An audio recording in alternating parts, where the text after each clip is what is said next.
জনগণের ভোটাধিকার ফিরিয়ে দেওয়ার প্রতিশ্রুতি বাস্তবায়নে অটল নির্বাচন কমিশন।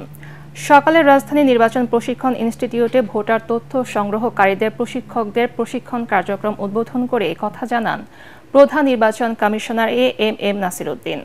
সুষ্ঠু ও গ্রহণযোগ্য নির্বাচন আয়োজনে গতানুগতিক পদ্ধতিতে নয়, গতিশীলভাবে কাজ করতে নির্বাচনী কর্মকর্তাদের প্রতি আহ্বান জানান সিএসি। বিস্তারিত জানাচ্ছেন ইকরামুল হক সায়েম। আমার সোনার হরিণ চাই। ত্রয়োদশ জাতীয় সংসদ নির্বাচনকে সামনে রেখে ২০ জানুয়ারি থেকে বাড়ি বাড়ি গিয়ে ভোটার তালিকা হালনাগাদের কাজ শুরু করবে নির্বাচন কমিশন।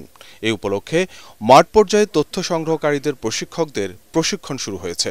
এই কার্যক্রমের উদ্বোধন করেন প্রধান নির্বাচন কমিশনার এএমএম নাসির উদ্দিন।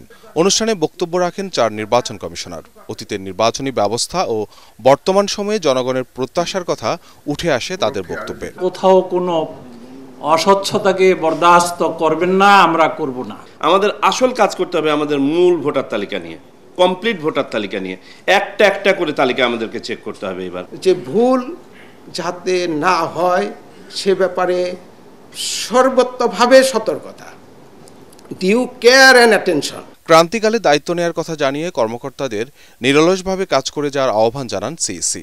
আমরাও কিন্তু এই ক্রান্তিকালীন সময়ের একটা নির্বাচন কমিশন, দায়িত্বটা আমাদের দায়িত্ব ছাড়াও মানুষের যে প্রত্যাশা, দেশবাসীর যে প্রত্যাশা এ সরকারের উপরে যেমন খুব বেশি, আমাদের কাছেও এই প্রত্যাশাটা কিন্তু খুব বেশি।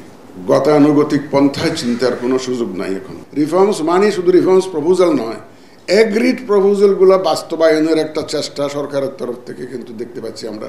আমাদের এখানের জন্য একটা রিফর্মস কমিশন হয়েছে ইলেকট্রাল প্রসেস রিফর্মের জন্য। তারা কি সুপারিশ দেন আমরা জানি না, তো আমরা ধারণা করছি ওনারা যা সুপারিশ দেবেন তাতেও আমাদের বিধিবিধান আইন কানুনে একটা পরিবর্তন আনতে হবে। যে কোনো পরিস্থিতিতে প্রত্যাশিত নির্বাচন আয়োজনে নিজের দৃঢ় অঙ্গীকার আবারও ব্যক্ত করেন প্রধান নির্বাচন কমিশনার। আমাদের কমিটমেন্ট হচ্ছে, জাতির প্রতি প্রতিশ্রুতি হচ্ছে একটা free, fair and credible election জাতিকে উপহার দেওয়া, যেটা একদিন জাতি বঞ্চিত হয়েছে। 18 কোটি মানুষ যে বঞ্চিত, এই তাদের এই বঞ্চনার দুঃখ তারা বলার জন্য আছে, আমরা আছি। তা আমরা দায়িত্ব নিয়েছি ইনশাল্লাহ তাদের বঞ্চনা যাতে আমরা ঘুষাইতে পারি। তারা যে বঞ্চিত হয়েছে এতদিন, সেটা সেই ভোটের অধিকার থেকে বঞ্চিত হয়েছে, সেটা আমরা ঘুষাতে চাই।